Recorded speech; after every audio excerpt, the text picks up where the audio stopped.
Paiute, the Shoshone, and the Washoe nations. We honor their continued legacy and model of care as we strive to steward alongside them this place we call home. Because like this land, we too are warmed by the sun. We too are nourished by the snowmelt from the Sierras that offers life to the Truckee and to the Great Basin watershed. We too accept the responsibility to tend this place, and we know this responsibility by following in the footsteps of our Indigenous siblings and neighbors in shared commitment to tend this place we call home. It is in the spirit of interconnection that I welcome you all here today. No matter where you are, whether you are here in our sanctuary or on the airways on Zoom, hi Zoom, we welcome you. We welcome you here in the fullness of you. All the lovely parts of yourself that you bring are welcome here. All the anxious and unsure parts of yourself that you bring are welcome here. All the heartbroken, angry, sad, or hurting parts of yourself that you bring are welcome here. UUFNN strives to be a beloved community that can hold all of who you are, including your racial identity, age, ability, economic circumstances, immigration status, sexual orientation, and gender ID. If it is your first time here or your 101st time here, we are glad that you are here. And before we begin, we have a few morning announcements. And by a few, I mean our programmatic year starts in about a month, so there's more than normal. So just as a reminder, for a more thorough description of our announcements and the amazing things happening here at UUFNN, I want to encourage everyone to sign up for our weekly newsletter on our website. The first announcement is I invite you to either look behind the chair in front of you, or if you're in a front row during our greeting session, find a Joys and Concerns card that looks similar to this. Take time during the announcements or during our greeting time to fill that out. And while we are greeting, I will be standing right over here, and I invite you to bring your joy or concern to me during that time. Okay. I'm going to say a lot of words.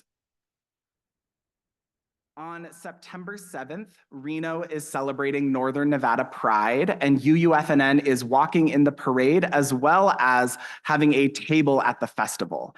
And we need your help. There are sign-up sheets for both the parade and the table in our gathering room, and there are digital sign-ups going out in our newsletter. We need people to help set up and take down our table. We need people to hang out at our table for like an hour just to greet people, say hello, share information. And I would love to see as many people who are able walking with us in the parade. We have a long history of being a part of this parade, and I want to continue that legacy strong. So if you have questions around Pride, which is September 7th, find me after the service, and I'm happy to answer any questions. The day after Pride, Sunday, September 8th, is our water communion service.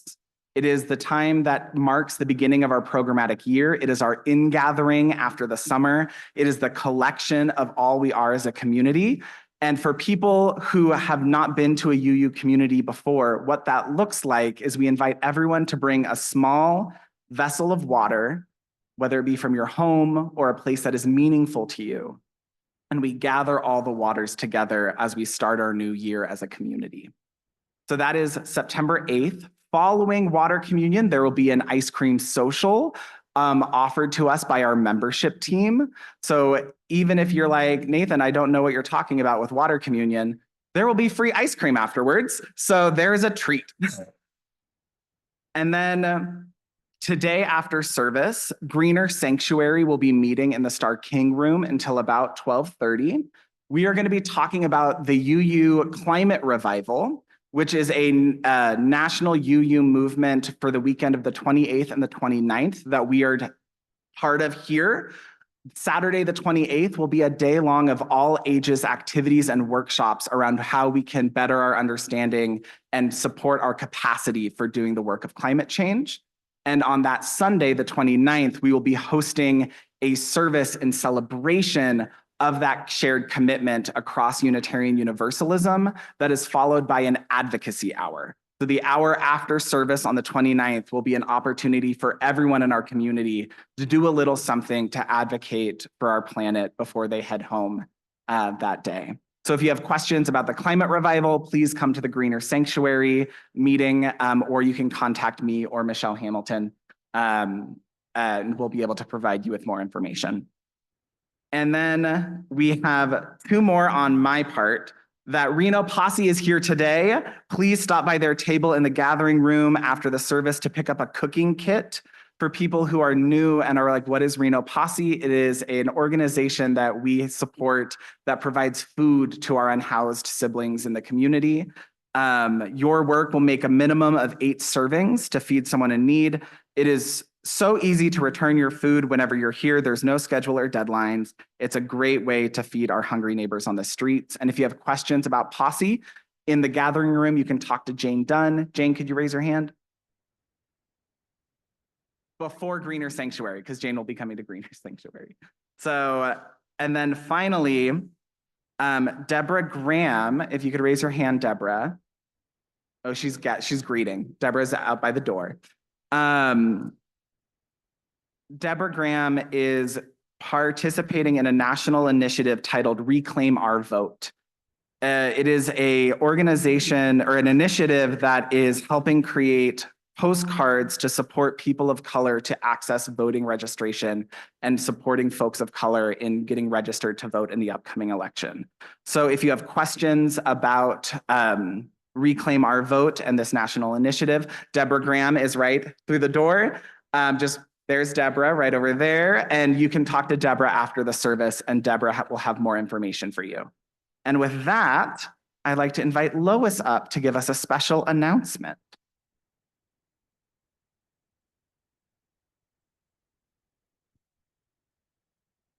Well, I want you all to get ready to celebrate us. You have all helped us get to this year, our 65th anniversary. Yes, we are 65 years old. Okay. Our theme this year is going to be Back to the Future. Will you take place right in this room on November 16th? So save the date, November 16th.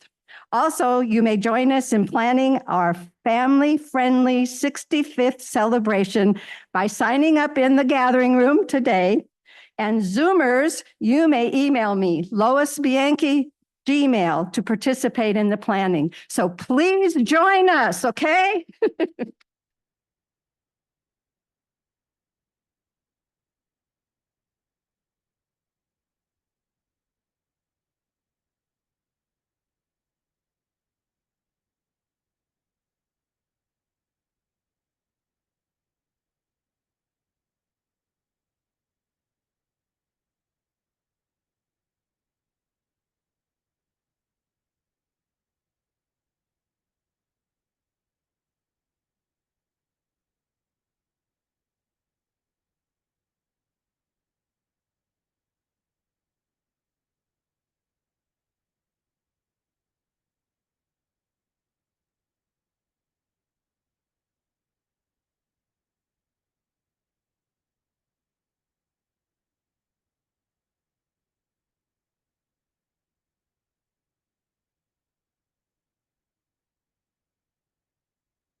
I envy Lois. I can't do that with my hair anymore. Good morning. On behalf of John Franks, I'm presenting his auction activity experience. I was the winning bidder on the 2023 spring auction for the Sunday balloon ride. Just checking. A beautiful start to the activities is a nighttime glow show. This occurs before dawn, is enchanting as well as colorful. The ascension activity starts with selected balloons mounting the dawn patrol. They ascend before the sun appears above the horizon to provide both a spectacular light show as well as wind speed and directions for the other pilots awaiting mass ascension. The balloon I rode was named Pixel Perfect and is one of the most attractive balloons on the field. We are there for the balloon inflation, where they lay out the balloon on the ground and start a cold inflate with a large fan. When the balloon is about halfway full of air, they turn on the burners to finish the inflation. Once it is upright, the pilot boards, does a flight readiness check, and then I climb in. I think the total time that you're in the balloon is about 1 hour, during which you have great views of the surrounding city and hills, and the gentle rise and fall of the balloon as the pilot looks for the desired thermals. On descent, we land in a field north of San Rafael Park. After landing, the balloon crew will deflate and fold the balloon, pack the basket into a vehicle, and then return us to the starting point. I highly recommend everyone give this a try. Riding in a hot air balloon is truly a remarkable, beautiful, unique, and wonderful experience. Thank you for letting me share. And then on my own behalf, my name is Sean Ma, personal pronouns he and him. I want to announce and congratulate Bob Alto as being the winner of this year's Sunday balloon ride.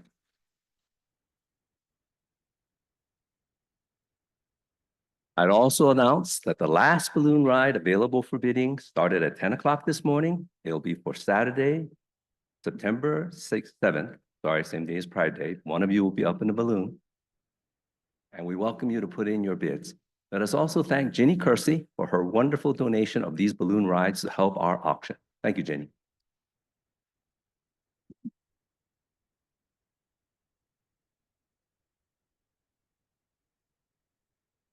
Good morning, I'm Nancy Oakley, and I also am here to talk about the auction briefly. I'm on the team, and the catalog is available. So I just want to ask if any of you like to eat Hawaiian or Greek or 1960s food or Southern brunch or have Italian food or eat desserts. Do you like to drink wine? Do you like to drink bourbon? Do you like to hike? Do you like to paddle? Do you like to craft? Do you like to play pickleball or charades?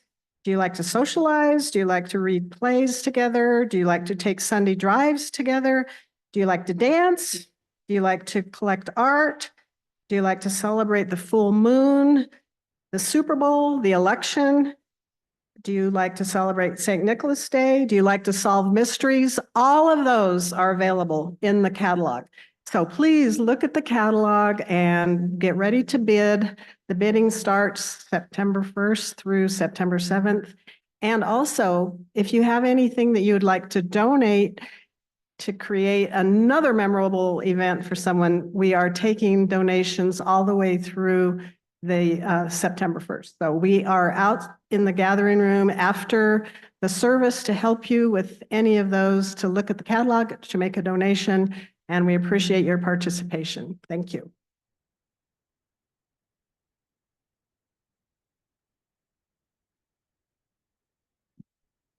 It is now time for us to greet those around you. In just a few moments, I'm going to ring our singing bowl. And it is our invitation that we rise as we are able to greet those around you, but be sure to greet them in a way that they want to be greeted. It could be a hug, a handshake, a high five, an elbow bump, a fist bump, or just a wave. Take the time to ask someone how they want to be greeted to make sure that all people feel welcome and supported as we greet one another. And with that, I invite you all to this moment of greeting.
Oh, I feel so short. Good morning. My name is Michelle Hamilton, pronouns she, her, hers, and I am a community organizer and climate activist. So we gathered this morning to reflect on the democratic process and the value of justice. As you probably know, the new UU Statement of Values was adopted by the General Assembly in June by a vote of 80% in favor, which is awesome. While the wording is new and improved, the value of justice has been a central part of our moral compass from the beginning. Wait a minute. Did I forget something? Okay. Forgive me. This is like the second time I've been up here, so I'm like, what am I doing? Okay. Most of you know that UUs have a long history of participating in the creation of American democracy. And there are many ways to participate in democracy. Yes. Apparently, I need to be taller now. Okay. You've probably heard that there's an election in November. Yeah. But participating in democracy is much more than just showing up at the polls on election day. Engaging with political leaders on a regular basis is also important, but not everyone has the means or the support to do that. So I am here today to say thank you to this congregation and to the Social Justice Committee, who generously donated to the Climate Conference Scholarship Fund organized by the local chapter of Citizens Climate Lobby, also known as CCL. For those of you who don't know, CCL is a nonpartisan, nonprofit group that works to enact effective climate legislation to tackle the carbon pollution that's overheating our planet. The scholarships were given to 3 people so they could attend a 2-day climate conference, followed by a full day of meetings on Capitol Hill. And today we'll hear about their experience. There are so many ways to participate in democracy that we can't possibly get into all of them today. But I hope that you will find some inspiration for deepening your own pursuit of a living democracy. And now I would like to invite Lois to come up and do that hair thing again. But most importantly, to light the chalice while I read something from Terry Tempest Williams, an American writer, educator, conservationist, and activist who has significantly influenced environmental discourse. The human heart is the first home of democracy. It is where we embrace our questions. Can we be equitable? Can we be generous? Can we listen with our whole beings, not just our minds, and offer our attention rather than our opinions? And do we have enough resolve in our hearts to act courageously, relentlessly, without ever giving up, trusting our fellow citizens to join with us in our determined pursuit of a living democracy?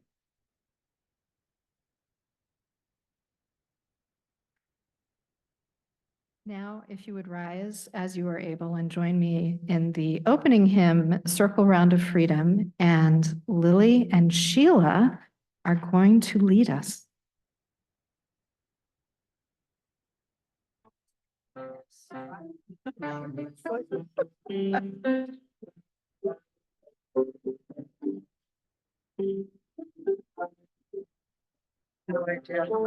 Sing it twice or once?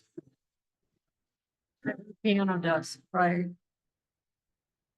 Circle.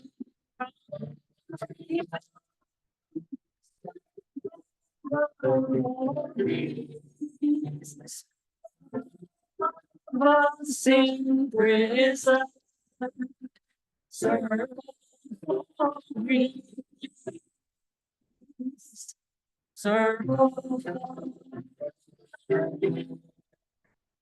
Circle.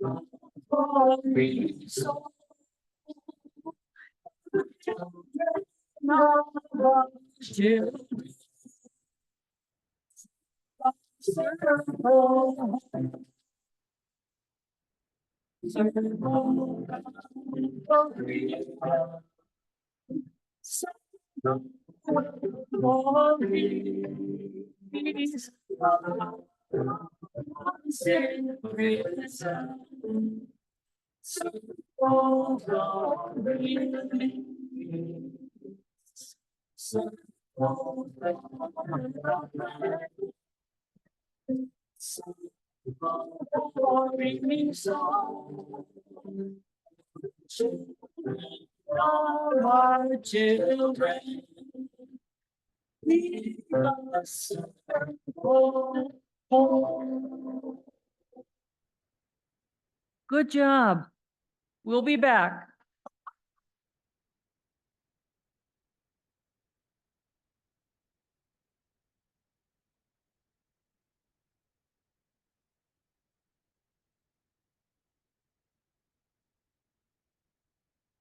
Here at UUFNN, a core part of our service is to hold space for the joys and for the sorrows of our community. And we do so by sharing with one another, by reading out loud, but by also lifting up in the silence of our hearts together what we need to bring into this space today. So as we enter into this time for joys and sorrows, I want to invite you to take a moment to ground yourself in this space. What that looks like will look different for everyone. It might mean placing both feet firmly on the ground. It might mean leaning back into your chair and feeling the support push back against you. It might mean closing your eyes or softening your gaze. It might mean taking a deep breath or just the breath you need to breathe today. There is no wrong way or right way to show up to yourself. And so as we gather in this moment, and as we read the joys and the sorrows of our community, we remember that joy is informed by sorrow and sorrow is informed by joy. That this is a place that we can bring it all together.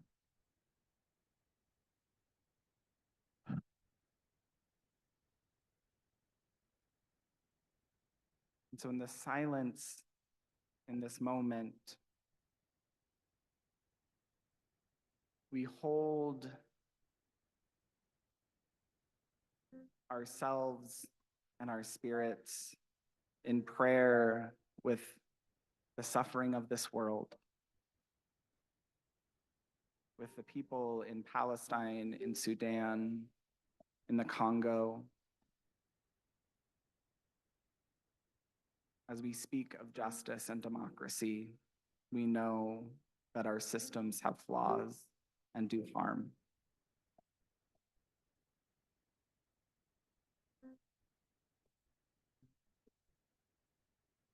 We lift up with Evan a moment of joy for his uncle who has completed treatment for his stage 4 cancer for a second time.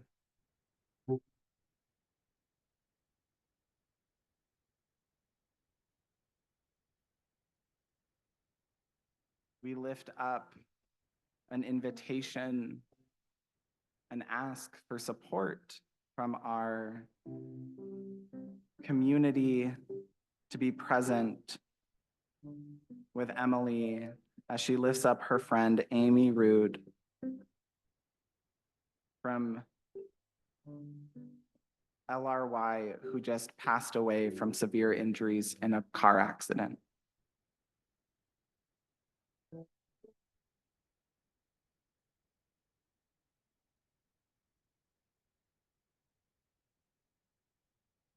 We lift up with Pat Francis one of the great joys of the last 12 months has been Pat Francis's life with Dominique Kent in it.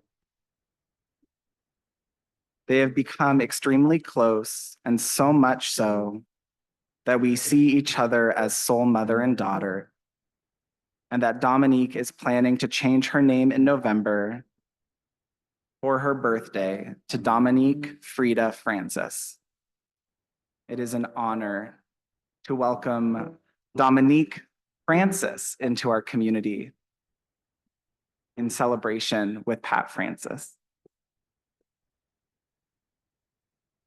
And we lift up, enjoy the resources of this community as we honor that today is Library Sunday and that we have resources for engagement and learning and a librarian on staff or on duty to help us pursue that search for truth and meaning in our world. And so I want to invite us all into a moment of meditation, into a moment within yourself and within your spirit to bring your joys and sorrows into the sanctuary of your heart.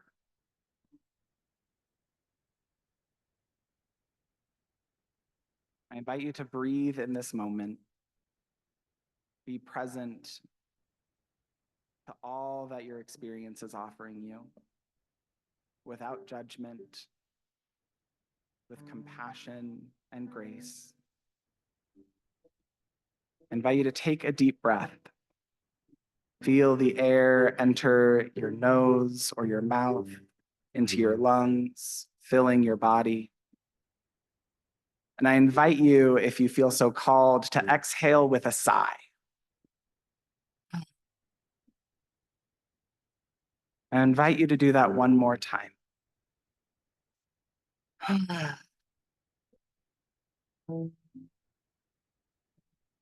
Our breath is the first blessing, the first prayer our body learns to pray. And it is in the breath of our community that we move into this world to meet the joys and the sorrows together. Amen and blessed be, and namaste.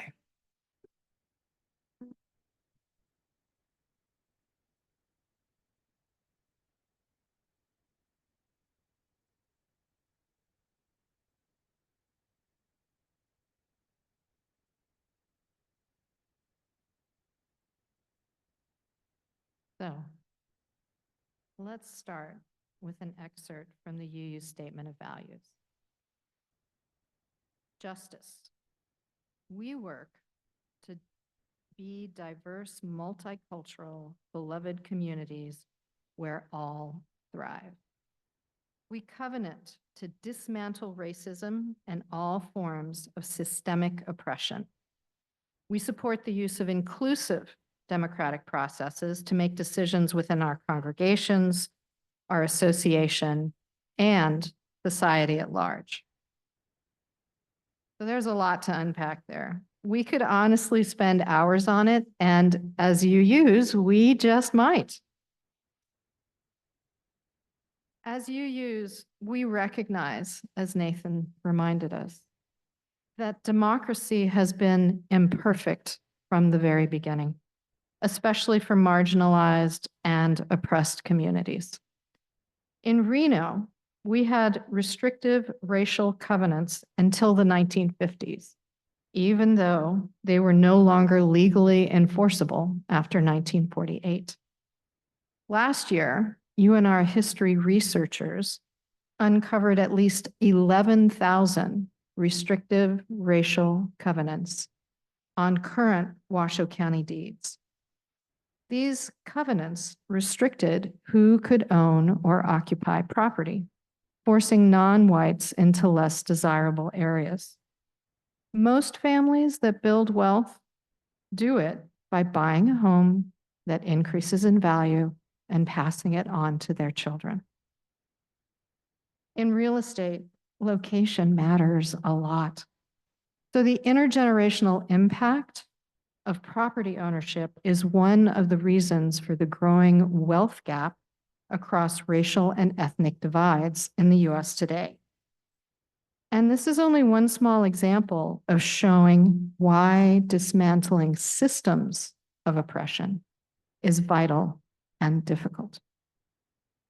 In order to achieve justice, we support the use of the inclusive democratic processes, including everyone as necessary. We cannot possibly understand all aspects of a problem if we don't listen fully to those who are impacted. On the flip side, we need everyone engaging in the creative process of finding solutions, improving our political and economic systems. Good ideas can come from anyone. Every voice matters. As we dismantle systems of oppression, we must build new systems that nourish all, and that includes the planet. As Bill so eloquently explained last Sunday, human activity is endangering the planet we live on. Scientists have been telling us for decades that we must make important changes in order to keep our ecosystems healthy and in balance. Individual actions are not nearly enough. We need systemic changes, and that includes updating our laws to build a just and sustainable world. By including the core value of justice in our bylaws, UUA and its member congregations assert that the search for justice and democracy is a spiritual practice. It is part of our spiritual development. It's a practice that we have not mastered and must keep working on. So how do we do that? What exactly do we practice? Everyone is going to have different answers to this question. Many of you know that I volunteer with Citizens Climate Lobby. CCL trains and supports volunteers who contact their members of Congress to tell them that climate change is a critical issue and we need more legislation to address the problem. Politicians need to hear from us. So thank you for supporting the Climate Scholarship and helping CCL get Chloe, Lee, and Ronald to Washington, D.C. To give you an idea of what this experience is like, I'm going to ask Emily to quickly share 4 photos up on the screen. And the first is a photo of all 7 Nevada Scholarship recipients. So there were 3 from Reno, 2 who were sponsored by Carson City, and 2 active members who got scholarships from CCL National. The second photo is the group shot of over 1,000 CCLers who were on Capitol Hill that day. Yes, thank you.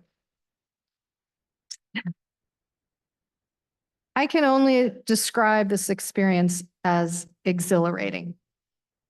The third photo is taken in front of Representative Amadei's office. We met with the staff of each of the Nevada members of Congress separately.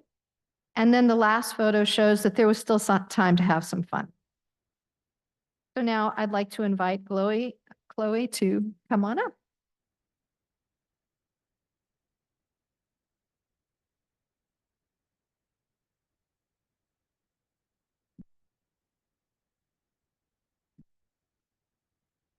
My name is Chloe. I have been volunteering with CCL for about a year now. I am a fourth-year student at the University of Nevada, Reno. I study environmental science. And I just wanted to thank you all so much for welcoming me into your community this morning. This is my first time ever attending service here, and everybody's been so kind to me. I was actually late to service this morning. And we have classes starting tomorrow. I've got an internship coming up. I've got 100 dreams and 100 goals and aspirations. And what's occurred to me sitting here this morning is that it would be impossible to chase all those dreams without the support of this kind of community. It's because of communities like this that I was able to go to DC, and my experience in Washington, DC can be only described as a dream. It was so incredible to really see how the political process works. You understand, like, seeing political representatives on TV and they talk, but you don't really see what goes on. And seeing the faces behind those offices and hearing what everybody individually has to say, it felt like I found something that I could make an impact on, something that I was good at and something that was important to me. And beyond that, the relationships I made in DC were unforgettable. I made so many friends my age. I made friends that were much older than me as well, but the experience of those people is so far exceeding my own, and you're able to learn from those people and from their experiences. I lobbied in the group for Representative Amadei, and I talked a little bit about some different legislation that CCL works on, but I was really excited to learn a few weeks later that Amadei actually co-sponsored the Prove It Act, which is one of the legislations that we had lobbied for that day.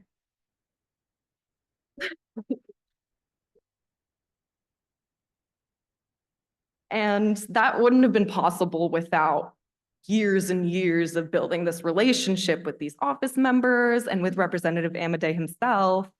But being even the smallest part of that process was so empowering for me. And it made me feel like I'm able to make a difference in the political process, in my communities, and really in the world. There's no limit to what I can do, but it is the power of a community. One single voice doesn't seem like it does much, but when you add that voice into a whole group, it amplifies into something really powerful. And I'm so honored that I got to be a part of that.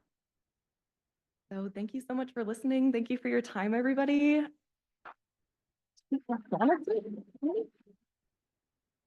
And I'm gonna hand it off to Lee next.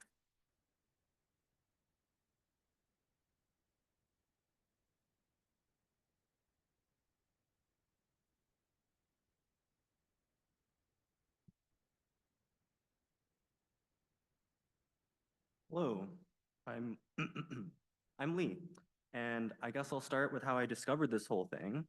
So I'm a student at UNR. I felt a bit directionless throughout my time as a student. But one thing I did know was that I wanted to make an impact on the environment. And while I didn't know exactly what I wanted to do, I knew that I was seeking meaningful work. I didn't want to spend my life working a 9 to 5 for some megacorp. I wanted to do something that positively impacted the world regardless of scale, and I settled on climate change. I'm going to be on this earth for a limited amount of time, so I might as well do my part in leaving it better than how when I entered it. At first, I majored in atmospheric science, so maybe I could become a meteorologist or a climate scientist. And then I switched to geography. Maybe I could go into sustainability or GIS analysis. But then in March of this year, I was browsing the UNR Hiking Club Discord server, and that's where Carrie had posted the CCL scholarship opportunity. I'm not entirely sure what was going through my head at the time. Reading it back now, it doesn't seem like something I would do. I'm a massive introvert. Talking to people is not my strong suit, and I am very nervous up here speaking right now. I made up my mind that I was going to stay on the physical science side of things. But despite all of that, I was drawn to it. I applied, interviewed, and before I knew it, I was on a plane to Washington, D.C. The best part of the experience was the people. The first day was the student summit, and I only showed up for the second half, free pizza. I ended up befriending someone from Tennessee because apparently we were the only two people that went alone. There was something so refreshing about hearing someone with a thick Southern accent talk about climate policy. We teamed up that day and challenged ourselves to approach other people. It was good practice because at the end of the day, approaching a stranger is the same challenge as approaching a politician. They're just another human being. And there are so many climate stories. Just learning about all the different things about people are doing across the country is so inspiring. It really opens up your mind and makes you feel less alone. Whoever you are, whatever you believe in, there are people all over the planet who would be able to connect with you. Sunday and Monday was the convention. I learned so much about climate advocacy and the policies that the CCL supported. I got to hang out with the Nevada squad, and while I was still nervous and anxious about the meetings on Tuesday, the conference and planning sessions helped a ton with calming the nerves. The tone of the conference was very positive and uplifting. And one particular aspect that stuck with me was how to approach people with differing views. They played a film where a rural town in Utah was interviewed about their opinions on climate change. As expected, most of them thought it was a hoax. But one person actually broke down into tears in that film because he had never truly been listened to about the topic. As someone who had previously approached these situations with a little hostility, it really made me ponder things. Most of the time, we're not going to be able to change someone's opinion. The very least we can do is listen and treat others with respect. Maybe somewhere down the line, they'll think back and remember how we made them feel. Seeing everyone gathered on the steps of Capitol Hill was powerful and uplifting. It allowed me to visualize the true scale of our movement, and that's without all the people who weren't able to make the trip. It helps that the meetings went very well. It helps that 3 of my 4 meetings were the people that were already on the same page with the CCL. But everyone was so polite, respectful, and friendly. And while my introverted self initially hoped for smaller roles, I ended up being tasked with secondary speaking roles in all of my meetings. And it freaked me out at first, but I powered through it and gave it my best shot. Hearing my mentors and peers be so well spoken, it really inspired me to get the best out of myself. And when I arrived back here in Reno, my friends and coworkers kept asking me about how my trip was. And I simply said, life-changing. As a result, I have newfound life motivation, I'm more social, and I feel more complete as a human being. I'm so grateful for the funding of this scholarship, and thank you.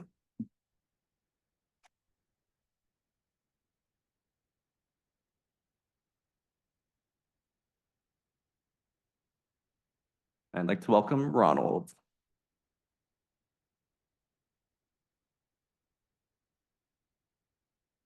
Okay, so my name is Ronald. I'm a graduate student at the University of Nevada right now, similar to Chloe and Lee, who also just presented.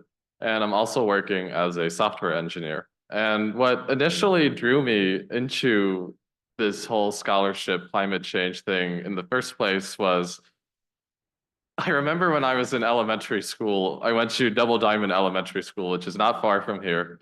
And I remember I saw this poster where it said animals were going extinct at a rate not seen in a really long time, which I thought was really sad because once they go extinct, they never come back.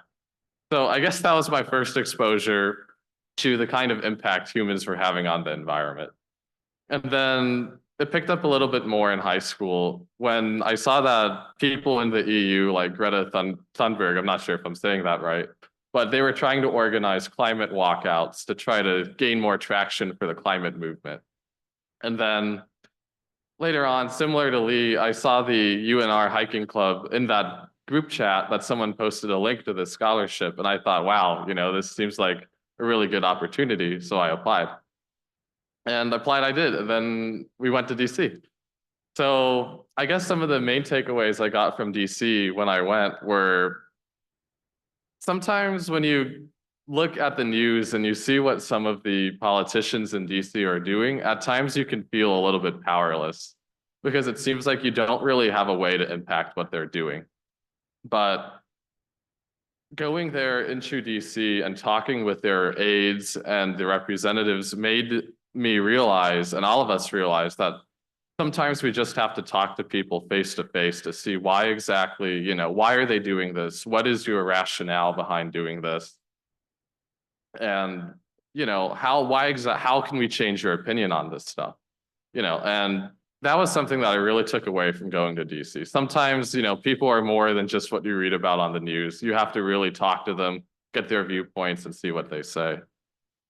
And then another thing that I really took away was if you can do something alone, sometimes it's even better to do it together.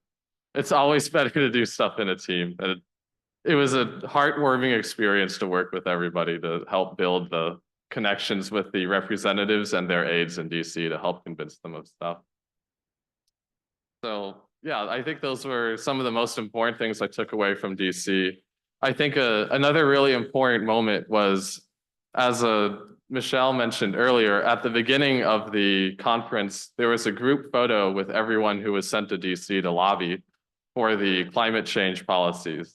And when we were running up to those steps, it felt really, really good just seeing all those people gathered together trying to make a difference that day.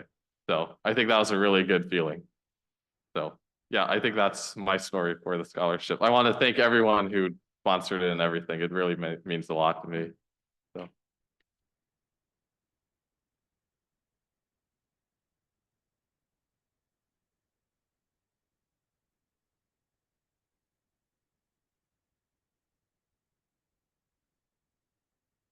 Thank you, Chloe, Lee, and Ronald, for sharing your stories with us.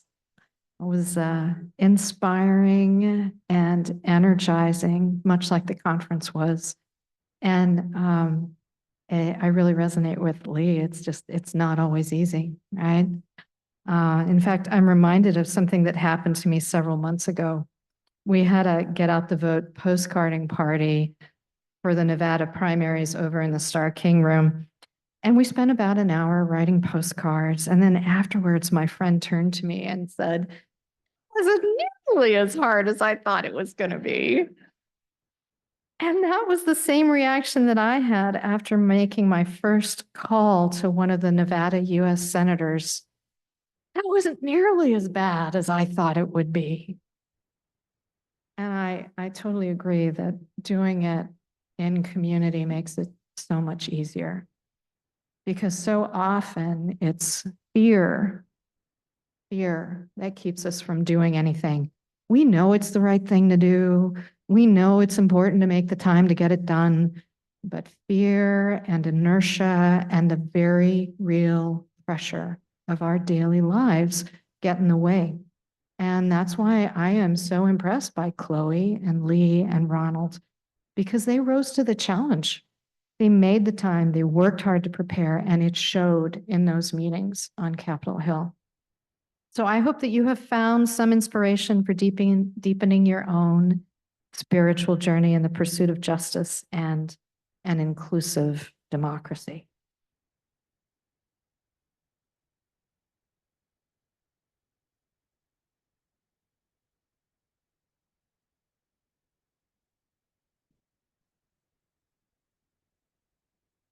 We are now entering the time of our service where we take our offering.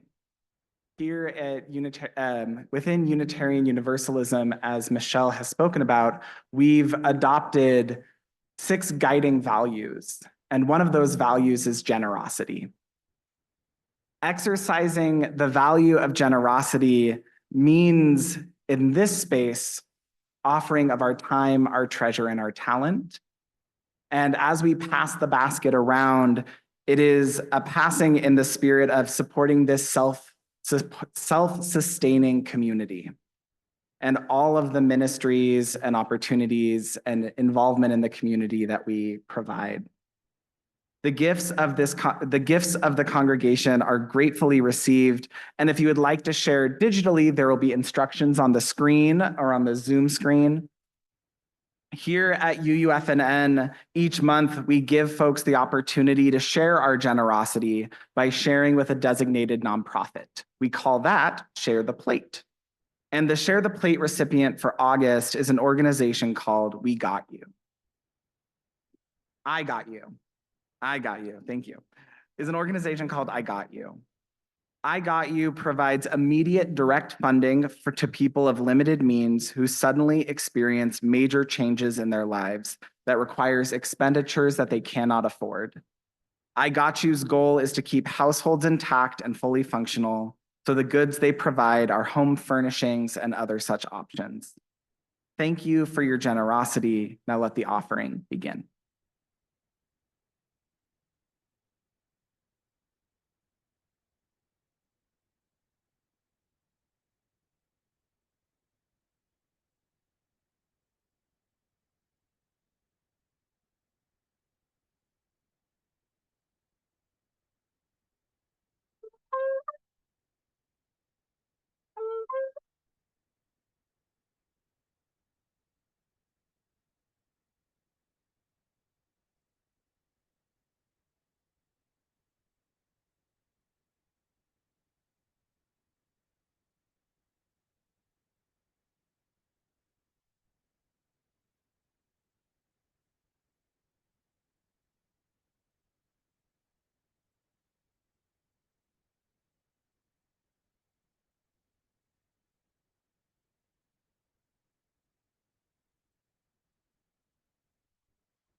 Deborah Graham up, and I invite you all to join me and Deborah as we dedicate our offerings. To the work of this fellowship, which is helping more people grow in love, faith, justice, and joy, we dedicate ourselves, and these are offerings.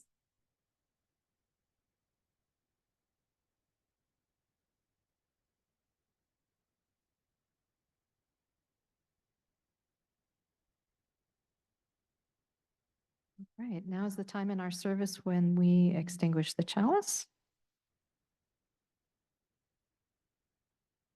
As we extinguish the flame of our chalice, we ignite it inside ourselves. Our commitment to justice, democracy, and to one another is an unquenchable flame. Let us remember that we are not alone until we light this flame next time. Now, if you would join me and Lily and Sheila in our closing hymn, We Are Building a New Way. Please rise as you are willing and able.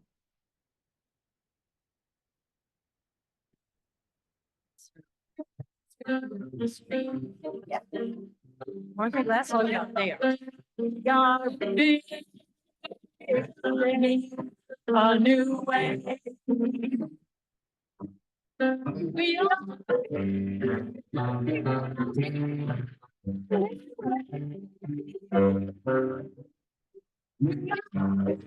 Ding a new way. It's all every day. We are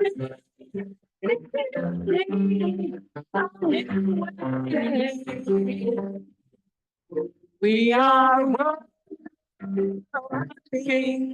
to be free. We are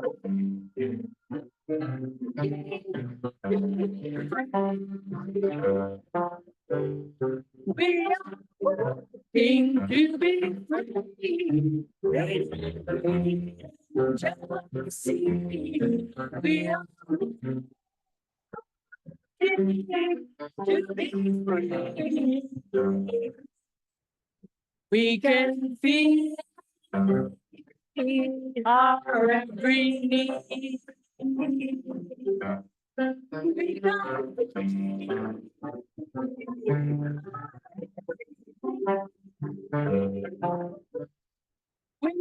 feel our every need. Start with love that is unseen. We can feel.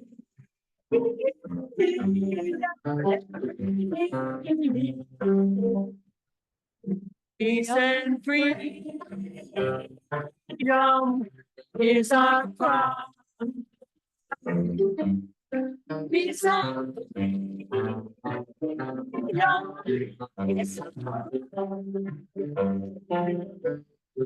Peace and freedom is our pride. Without these, the world would die.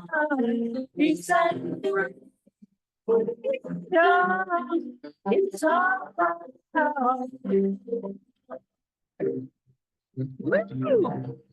Thank you. That sounded great. We sang a lot. Thank you so much for leading us. All right, and now we're going to close with Democracy's Benediction by Lucas Hergert. We are democracy, unruly, unfinished, unrelenting. People of rebellious joy taking to the streets, underground resilience resisting complacence, the pleasure of activism organizing into simple hope. We are democracy, people of principles taking on principalities, witnessing the worth of those called unworthy.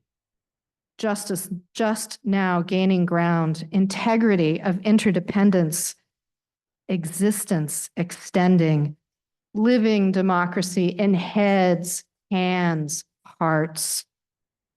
We know that democracy can die, ossify, brittle byproducts of bygone idealists, plotting politicians, pirating votes, corporations cannibalizing our care for the world. Look, it can wither, distend, come to an end. Democracy, today, we love you alive, make you ours, make you thrive, and vote as though our hope is on the line. Thank you. Amen. Blessed be.